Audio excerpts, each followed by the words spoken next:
4.1 बना लिए थे, 4.2 बना लिए थे, 4.3 बना लिए थे। आज हम लोग स्टार्ट कर रहे हैं 4.4 बनाने के लिए। ठीक है ना। देखिए क्या ज्ञात करना है, माइनर एंड कोफैक्टर निकालना है। क्या निकालना है? Minor and cofactor. Minor and cofactor ज्ञात करना है, यही ना। यानी हिंदी में बोले तो उपसारणिक एवं सखंड ज्ञात करना है, यही ना।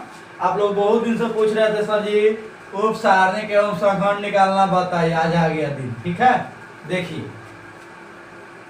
कहता है right the minor and cofactor of each element. प्रत्येक एलिमेंट का माइनर एंड कोफैक्टर ज्ञात करना है। कहने का मतलब कि प्रत्येक अवयव का उपसारणिक एवं क्या ज्ञात करना है? सखंड। बना स्टार्ट करें ना।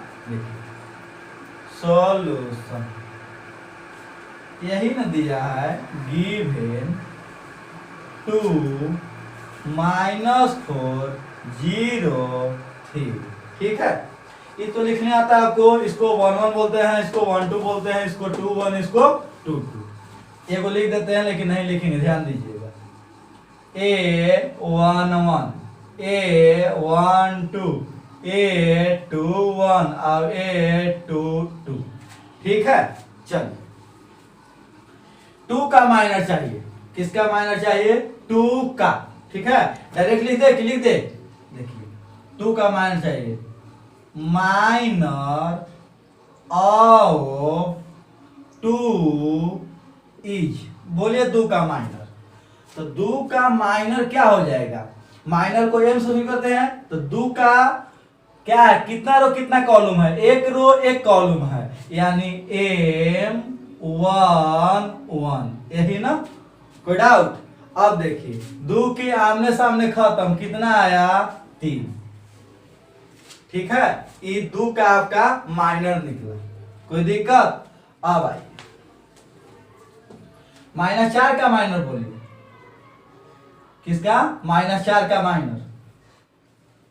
माइनर ऑफ, ये लिख देते हैं लेकिन नहीं लिखेंगे अब। Minor of -4 is. ठीक है, चलिए -4 का M12 ना, M12। ठीक है, अब -4 के आमने सामने काट देंगे, कितना? 0। अब आइए माइनर ऑफ 0 इज, 0 का M21, 0 के आमने सामने खत्म, कितना? -4। अब आइए एक और बचा, माइनर ऑफ 3 है जी। 3 इज कितना जी? M22 क्या हो जाएगा? तो 3 के आमने सामने खत्म, कितना? 2 आया माइनर निकालने। इसी को माइनर बोलते हैं। कोफैक्टर देखिएगा, कोफैक्टर ऑफ 2 इज। कोफैक्टर को या तो C से या तो बड़ा S से, यही ना। तो हो जाएगा A 1 1। ठीक है, अब भाई बताइए एक का एक कितना? 2 सम है कि विषम? यानी ऑड है कि इवन? तो 1 और 1 2, यानी सम है, यानी इवन है। जितना माइनर होगा उतना ही क्या होगा? कोफैक्टर होगा। क्लियर है? अब आइए कोफैक्टर ऑफ किसका जी? -4 का। -4 इज क्या हो जाएगा? A 1 2। अब देखिए 2 और 1 3, क्या हो गया? ऑड हो गया, विषम हो गया। जो माइनर होगा ओकरा में माइनस से क्या कर देंगे? गुना करेंगे। -0, -0 का मतलब कितना? 0। आ रहा है बात समझ में? अब आइए कोफैक्टर ऑफ कितना जी? 0 इज, 0 का A21। ठीक है, तो यहां देखिए 2 और 1 3। ठीक है ना, ये होगा विषम यानी ऑड, यानी एक में माइनस से गुना करेंगे तो -4 पहले से, फिर से माइनस से गुना करेंगे तो कितना? +4। आ रहा है बात समझ में?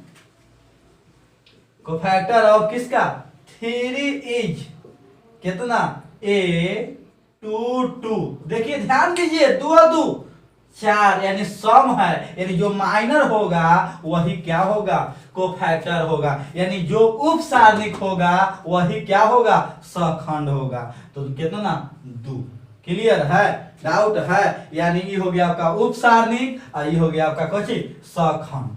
ठीक है, ये था आपका पहला क्वेश्चन। अब देखिए दूसरा क्वेश्चन, आंसर मिला लीजिएगा इसका, सही है ना। देखिए आंसर दिया है, ध्यान दीजिएगा, M11 3, ठीक है, M12 0 सही है, M21 -4 सही है, M22 2 सही है। अब आइए A11 3, A12 0, A21 4, A22 2 सही है ना जी। अब आइए पहला का दूसरा नंबर क्वेश्चन,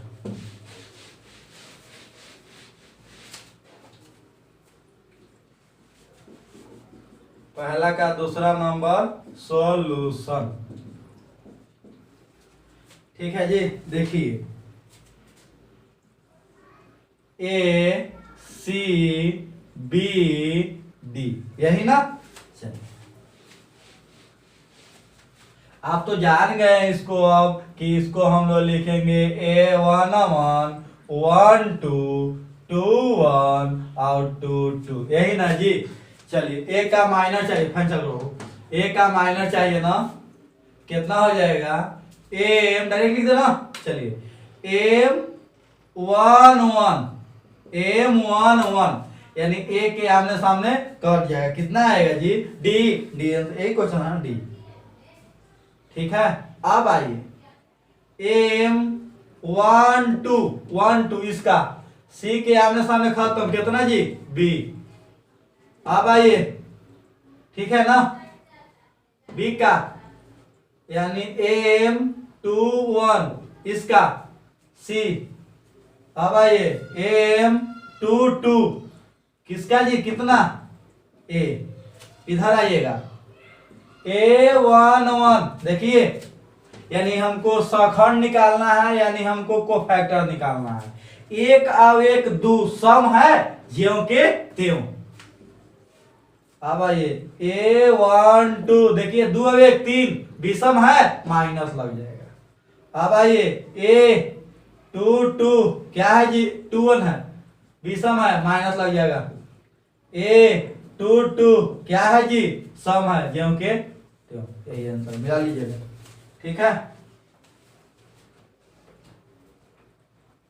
चलिए देख लीजिएगा, M11 D सही है, M12 B सही है, M21 C, M22 A, A11 D, A12 B, A21 कितना है -C और A22 A, सही है ना। अब आइए 3, पहला खत्म हो गया ना, दूसरा नंबर में आइएगा।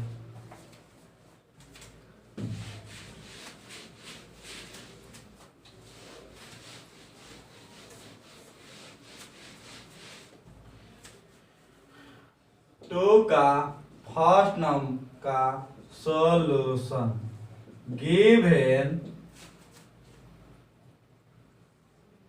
1 0 0, ठीक है, 0 1 0 0 0 1, ठीक है जी।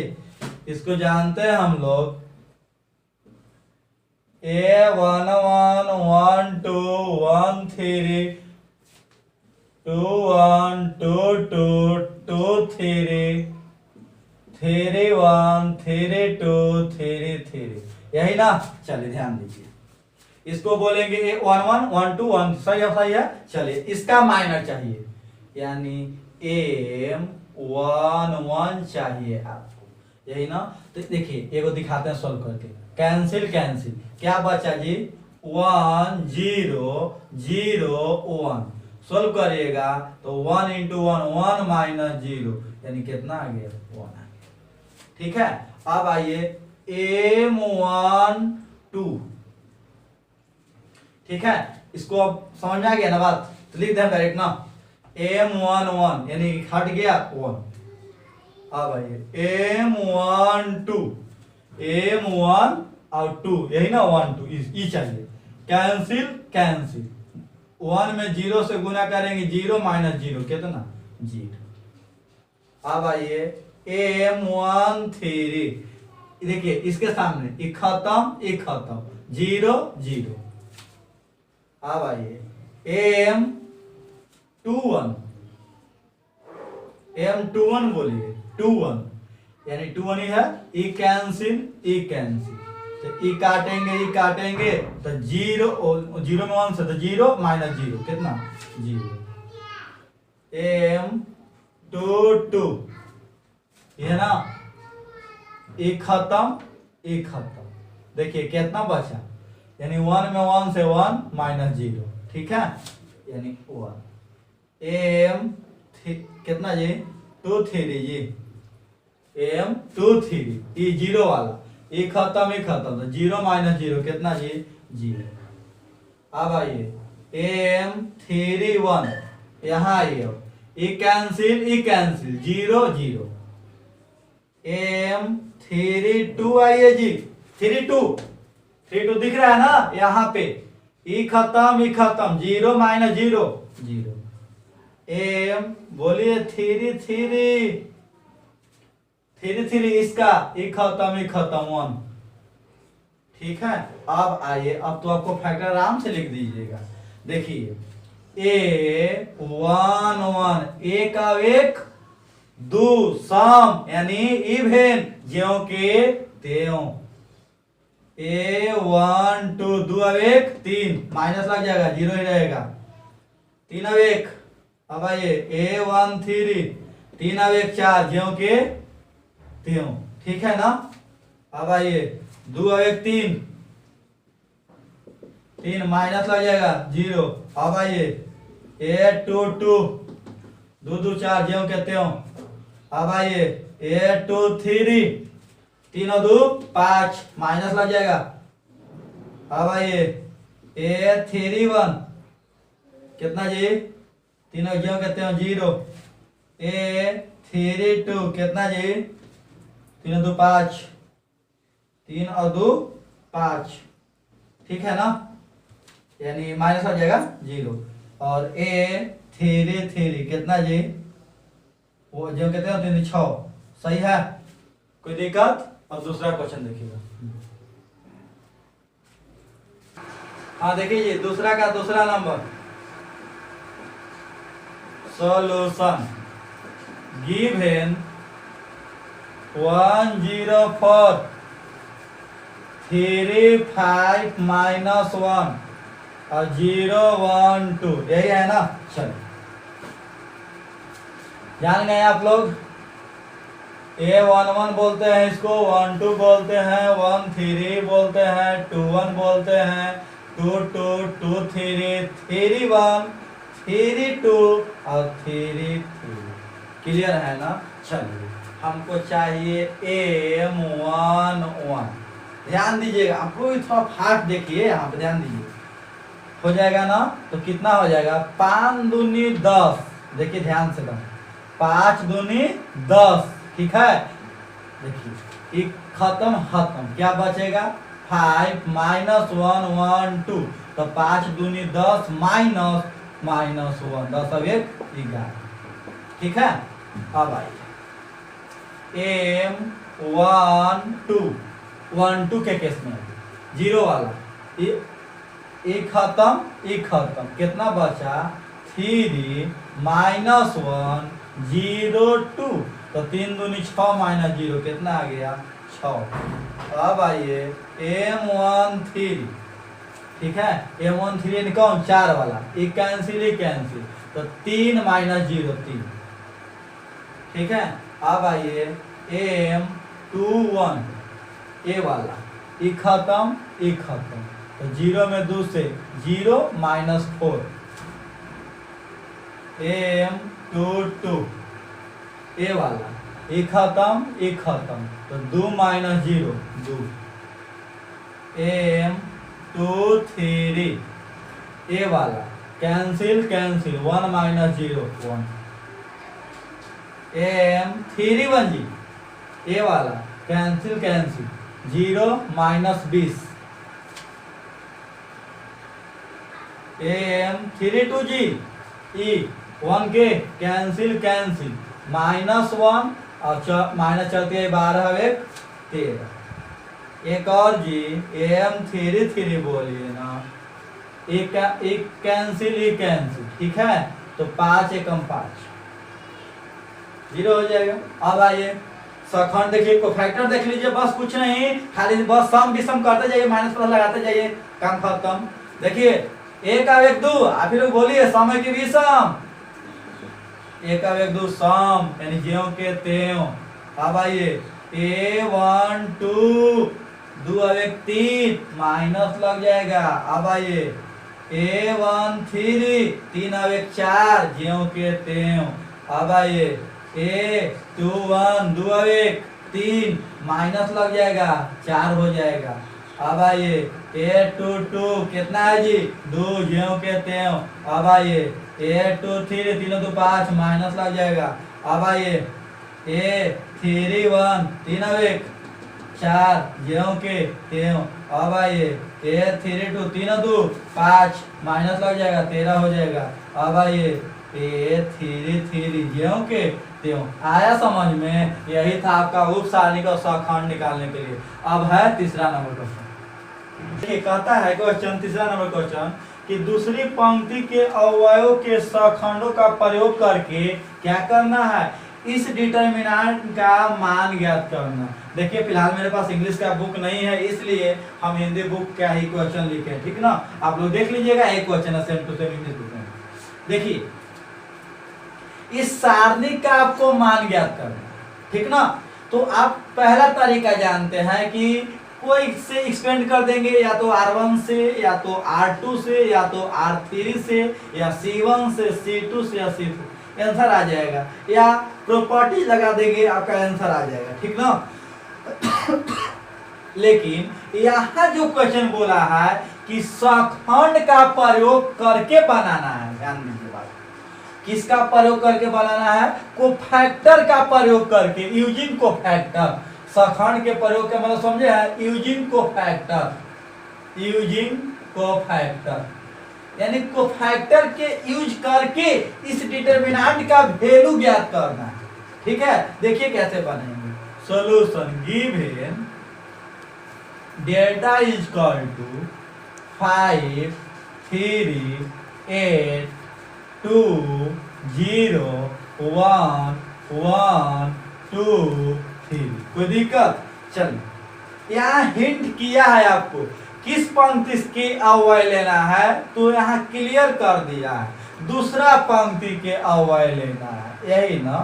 तो आपको प्रॉपर्टी नोट के पॉइंट लिखवाए थे, फर्स्ट पॉइंट, कि किसी एक रो के एलिमेंट को उसी के कोफैक्टर के साथ मल्टीप्लाई करके ऐड कर दे, तो इसका जो वैल्यू होता है क्या डिटरमिनेंट का वैल्यू देता है, यही ना। कोई दिक्कत? ध्यान दीजिएगा। तो डेल्टा इज इक्वल टू, देखिए R2 से चलना है ना, तो देखिए 2 इंटू क्या, कोफैक्टर ऑफ 2,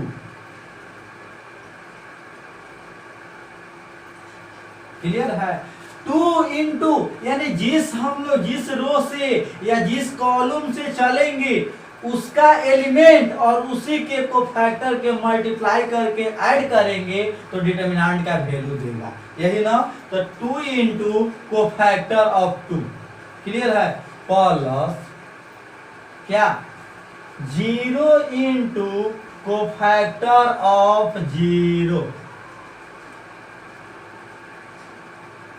प्लस क्या जी 1 इंटू कोफैक्टर ऑफ 1। बात समझ में आ रहा है। 2 इंटू कोफैक्टर ऑफ 2, यानी 0 into cofactor of 0 plus 1 into cofactor of क्या 1। कोई दिक्कत है? तो इसको ऐसे लिख लीजिए ना, थोड़ा सा लंबा चल जा रहा है ना, तो इसको ऐसे लिख लीजिए, डेल्टा बराबर 2 इंटू इसी का कोफैक्टर। बताइए इसका पोजीशन मालूम है, किस स्थान पर है, A21,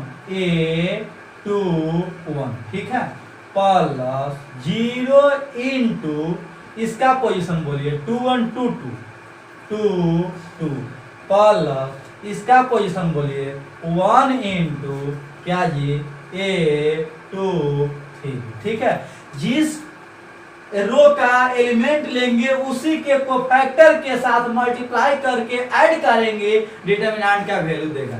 चलिए अब कोफैक्टर ज्ञात कीजिए 2, इसका कोफैक्टर चाहिए।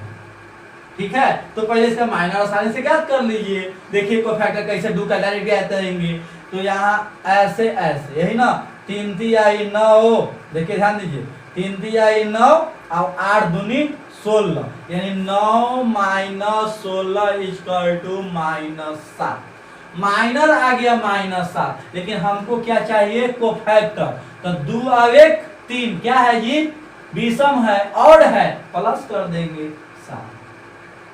क्लियर है, प्लस 0 इंटू 8 2 2 2 4, वही जो माइनर होगा वही कोफैक्टर होगा क्योंकि सम है। 0 का ज्ञात कर लीजिए, कितना कैंसिल कैंसिल, तो 5 आई 15, ध्यान दीजिए कैंसिल कैंसिल, तो 5 आई 15 में से 8 गया कितना जी 7, प्लस 1 इंटू इसका बोलिए 1 का, खत्म खत्म, 5 दूनी 10 में से 3 गया 7। ठीक है, 7 आया माइनर, लेकिन हमको लिखना है कोफैक्टर, 3 और 2 5, विषम सम कितना कर देंगे -7 कर देंगे। ठीक है, तो आपका कितना हो जाएगा डेल्टा इक्वल टू, बोलिए 7 दूनी 14, 0 -7, तो डेल्टा बराबर कितना आ गया, 14 में 7 गया 7, यही आपका डिटरमिनेंट का क्या आया, वैल्यू आया। ठीक है,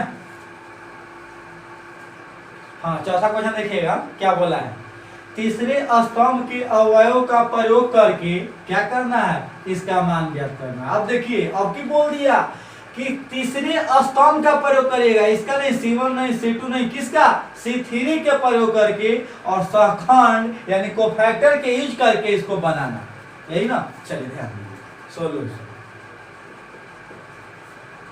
गिवन डेल्टा बराबर 1 1 1 x y z y z z x और x y, कोई दिक्कत, चल डेल्टा इक्वल इससे ना, चलिए y z into y z का सहखंड यानी इसी का कोफैक्टर, यही ना, क्या लिख दें या सिंबल से दे, जैसे बोलिए आप क्या, इसको सिंबल बता सकते हैं 1 1 1 2 1 3, यानी A1 3 प्लस, ठीक है कितना जी ZX इंटू A कितना 2 1 2 2 2 3 प्लस, अब आइए इसका बोलिए XY इंटू A3 यही है ना।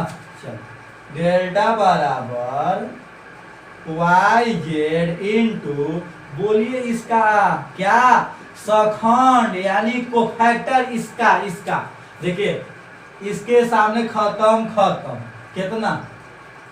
कितना हो जाएगा 1Y 1Z, सही है जी, प्लस ZX, ठीक है इसका बोले, इसका 3 और 2 5, देखिए माइनस लग जाएगा ना क्योंकि 3 और 4 जो कहते हो इसमें माइनस लग जाएगा, बोलिए खत्म कितना जी, तो -1x 1z, सही है, प्लस XY इंटू इसका बोलिए 1 1xy, कोई दिक्कत।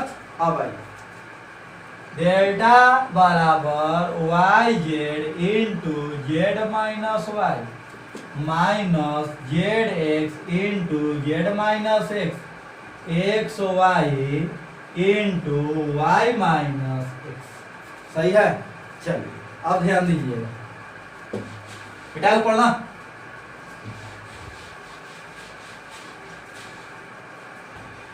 गुना करिए,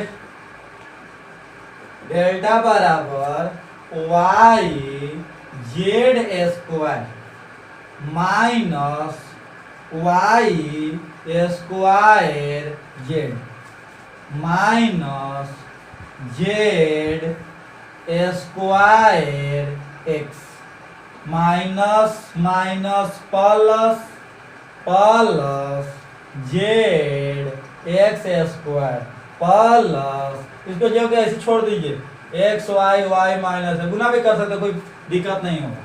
चलिए डेल्टा बराबर, देखिए ध्यान दीजिए यहाँ पे y माइनस एक्स है या इसको x माइनस वाई में हम लोग लिख सकते हैं।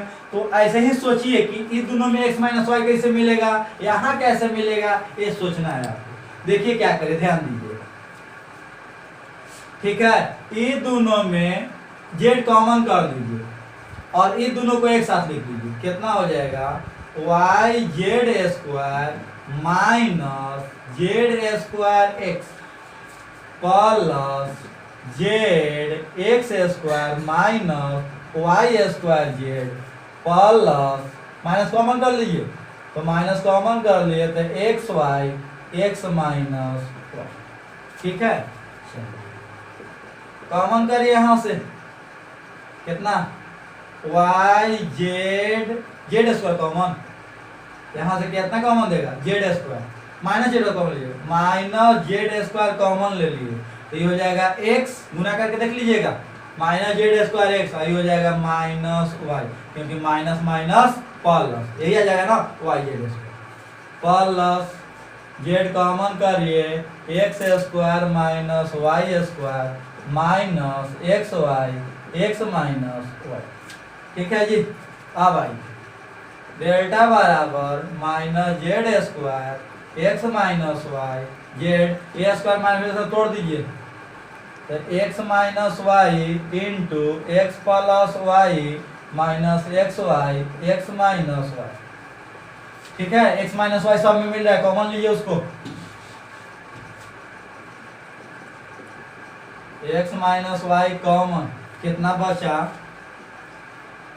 माइनस जेड स्क्वायर, ये दोनों बचा ना, गुना कर दीजिए Z X plus Z Y minus कितना जी एक्स वाई, ठीक है। चलो डेल्टा बराबर एक्स माइनस वाई बाहर निकल गया। अब ये दोनों में ऐसा कॉमन करिए कि आपको बच जाए वाई माइनस जेड, ठीक है। ये दोनों साथ में कर लीजिए, ठीक है, तो हो जाएगा Z Y minus Z square, ठीक है, plus Z X minus X Y. चलिए डेल्टा बराबर एक्स माइनस वाई कॉमन करिए, जेड कॉमन तो वाई माइनस जेड, यहाँ से माइनस एक्स कॉमन कर लीजिए, ठीक है, तो ये हो जाएगा Y minus X Y minus Z, common करिए डेल्टा बराबर एक्स माइनस वाई, ये दोनों साथ में या ये दोनों जैसे लिखिए वाई माइनस जेड और जेड माइनस एक्स, क्या हो गया आंसर, ठीक है। एक क्वेश्चन और है, 5वां नंबर क्वेश्चन देख लीजिए। अब 5वां नंबर क्वेश्चन देखिएगा, ऑब्जेक्टिव क्वेश्चन है, ठीक ना। कहता है कि डेल्टा बराबर सपोज करिए A11 है, 1 2 है, 1 3 है, A21 है, A22 A23 A31 A32 और A33 और A इसका क्या सखंड है यानी को फैक्टर है, तो डेल्टा का कौन सा सही है, तो आप ही बताइए। देखिए ए ऑप्शन दिया है A11 A31 A12 A32 A13 A33, क्या बोले थे जिसका एलिमेंट लेंगे उसी का आपको फैक्टर 1 1 है 3 1, ऐसा नहीं होगा। एक खत्म, बी मिला लीजिए, बी है A11 प्लस A12 A21, देखिए बदल दिया A12 A2 ये भी नहीं होगा, A13 और A31 ये भी खत्म। सी आइए A21 A11 ये अलग हो गया, आंसर कौन हो जाएगा D, A11 A11 A21 A21 A31 A31, जिसका एलिमेंट लिया है उसी का आंसर कौन हो जाएगा डी। यही इतना था आपका टॉपिक।